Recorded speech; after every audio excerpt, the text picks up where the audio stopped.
What is going on, guys? Today, I wanted to make a video that it's going to be a little bit different than the narrative that's being pushed out there right now, and that's regarding the silver linings, the good things that could come of this whole FTX situation. And I know this last week we've been hit with a barrage of bad news, and it just sounds like there is nothing good that could possibly come of what is happening. But I'm going to try to be the optimist here and give you my perspective on the good things that I think can actually come from this FTX collapse. Again, this is not to downplay the collapse. It has gone just about as bad as it possibly could have gone, from the mishandling of funds to the hacks to everything else, the contagion that will continue to come out.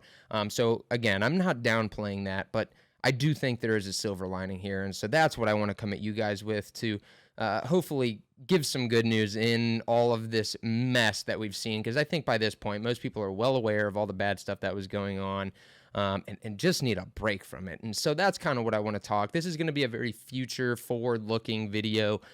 So again, this isn't anything that's like, I would say, not really optimistic in the near term, but more in the long run. I think that this actually, there is some opportunities that will be presented in this whole FTX fiasco. So this is going to be more of a talking head video, me giving my perspective. So there's not going to be a lot of sources that I'm going to be bringing up. Again, this is just really my analysis on the situation and how things will look going forward. So the first big positive that I think this FTX collapse brings is the clear out of leverage. Now, we thought it was all out of the system after Luna and 3AC, but clearly it was not. FTX was sort of like the last straw in that. And now that they are under, any players that are left in the game after this whole thing are going to be, we're going to know that they were not over leveraged, because at this point, you don't even have to have direct exposure to FTX in order to fall victim to their contagion. And what I mean by that is a business only has to have exposure to a counterparty that has exposure to FTX. So it's really a chain. Like if you owe, or excuse me, if someone owes you money, and that someone also borrowed money from FTX, lent money to FTX. If they go under, you go under. It's a chain reaction. So again, you don't even need to have direct exposure to FTX to fall victim to this. Now, this can sound bad in the near term, and it is not, again, not to downplay the near-term effects. It's not going to be great. But in the long run, these players who were mishandling money, who were over-leveraged, who were doing things that they shouldn't have done, taking bigger risks than they should have, they're going to get flushed out. So this is going to be a way for us to start with a clean slate. Now, leverage is not going to go away. Leverage exists in just about every financial instrument. You see it in TradFi a lot. That's what happened in 2008, was over leverage. 9 times out of 10, when big blowups like this happen, it comes down to one thing, and that is leverage. So in this case, I think we're going to flush out almost all of the leverage in the system. The people who are handling leverage responsibly will be the ones that survive, and we'll be able to know who those companies are. We'll be able to see who the strong players are, the ones who prepared like they should have, managed their risk like they should have. It'll become very evident after this whole fiasco plays out. So definitely make a list of who's around after this whole thing, because again, this is going to be I think a boost in their reputation, because we'll be able to see again, this is the ultimate test. So I think that is one major positive. Another major positive, I think, is that not many people knew this, but FTX, when you were sending a token to FTX, they were essentially giving you a synthetic version of the token. So if you were buying tokens on FTX, it wasn't actually helping the token you were buying's price. I know that's a little confusing, but for example, if you bought Bitcoin on FTX, they give you a token called BTC Sol, I think, or Sol BTC.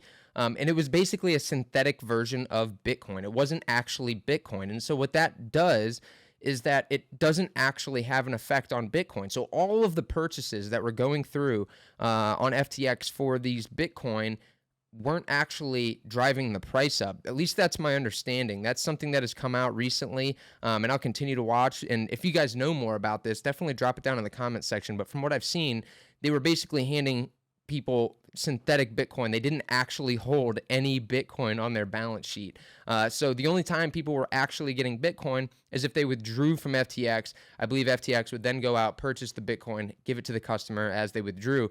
But when they were holding it on the exchange, they weren't actually benefiting the Bitcoin price, which is pretty wild when you consider all the volume that was going through FTX, and literally almost none of it benefited the token price. And I'm not sure if the same thing was going on with Ethereum. I'd imagine it was. So, I mean, this is kind of huge, right? Like, this is something that was holding us back. I mean, think about it again. All the people that were buying on this exchange and having no positive effect on the price. Now, the third thing that I think is big that's going to come out of this that is actually good news is that Alameda was a market maker. So they were basically taking both sides of trades. And from what I understand, there was a lot of shady stuff going on with the market making of Alameda.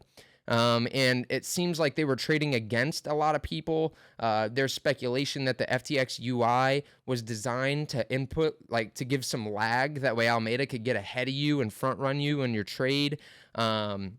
They look like they were very heavy short on a lot of things. And all of these things are negative for the price action of Bitcoin. It's why we have these massive market swings. When you look at the chart, and it doesn't make much sense. It's like, what is going on here? Like, this chart looks terrible. It looks like market manipulation. Well, it comes down to funds like Alameda, who are literally manipulating the market. So I think that now that we've flushed them out, granted the liquidity is going to be a bit lower because when market makers leave, there's less liquidity.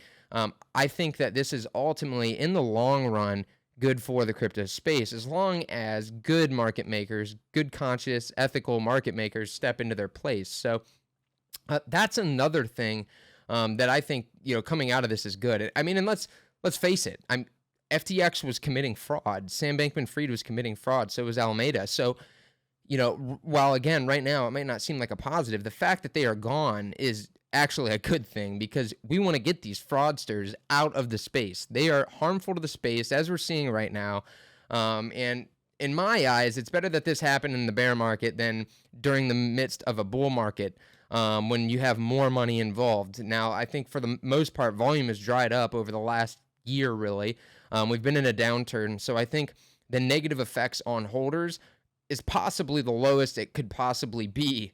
Now, again, guys, I am not downplaying at all what has happened with the FTX, and I am sorry if you were affected by this. I'm not at all trying to downplay that. I don't want you to think that.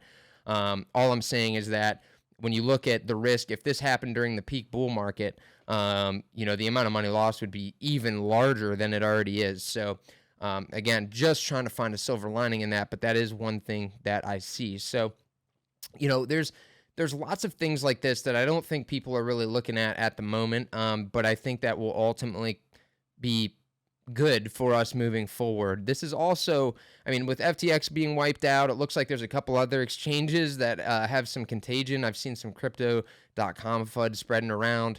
BlockFi, their final straw. So, a lot of these companies that were over leveraged again and taking these massive risks are going to be pushed out. And these solid foundation companies are going to stay. And again, this is going to be good for us ultimately. I think that ultimately this is also going to push regulation. Now, I know that this is sort of a gray area. There's people that are for and against, and regulation can be dangerous to the space if not done properly. I understand that. But ultimately, the market does not like uncertainty. And at the moment, without any regulation, there is lots of uncertainty. This is a problem with a lot of the TradFi groups that want to get into the space. And now that this blowup has happened, they are not going to touch the space until there is more regulation. So I think that regulation is coming. I think that this is pushing the regulation forward, making it come forward faster. Again, there's definitely going to be some fine tuning that needs to be done with regulation. I understand that because I don't think that what they push out is going to be perfect. But again, doing away with that uncertainty in the regulatory space is going to be huge for the big funds that want to step foot in crypto. They just don't feel comfortable doing it, especially now. Before we were talking about pension funds and everything else, trying to get involved in this. No way in their right minds are they going to touch crypto with stuff like this going on. So having the right controls in place are going to be super important, forcing these exchanges mainly to be more transparent. with their financials. I mean, I know we have Coinbase's financials because they're a public company, but I couldn't tell you Binance's financials before. I couldn't tell you FTX's. I couldn't tell you BlockFi's.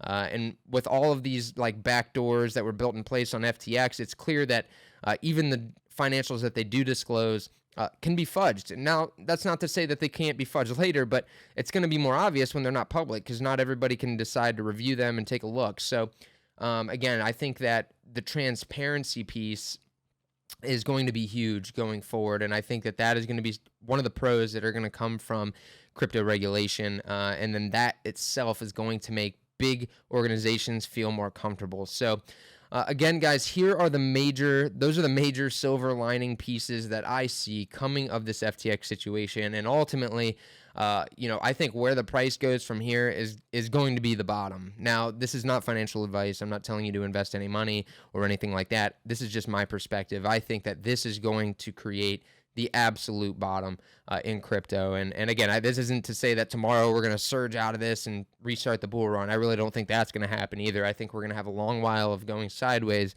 But I think it's a lot of people are going to feel safe after all of this happens, that this is the bottom. Kevin O'Leary was even talking about this. He says, like, look, every big major financial downturn always ends with a huge organization or business going under. Once that happens, that is usually the bottom catalyst because, like I said, it expedites the deleveraging of the system. This is going to wipe out everybody who is over leveraged, and will give us a solid foundation to start next cycle with. So, again, all silver linings that I think are coming of this FTX situation, as hard as it might be to realize that now. And again, not to downplay anything that was done by Sam or FTX. I just wanted to come at you guys with some positives, hopefully give some relief in all the bad news that has been coming up, because again, it has been pretty bad, and I understand that. So, guys, I hope this video finds you well. I hope that if you were affected by the FTX fiasco, that keep your head up. Things will get better, I promise. So if this is your first time to the channel, guys, please like and subscribe, and I will see you all next time.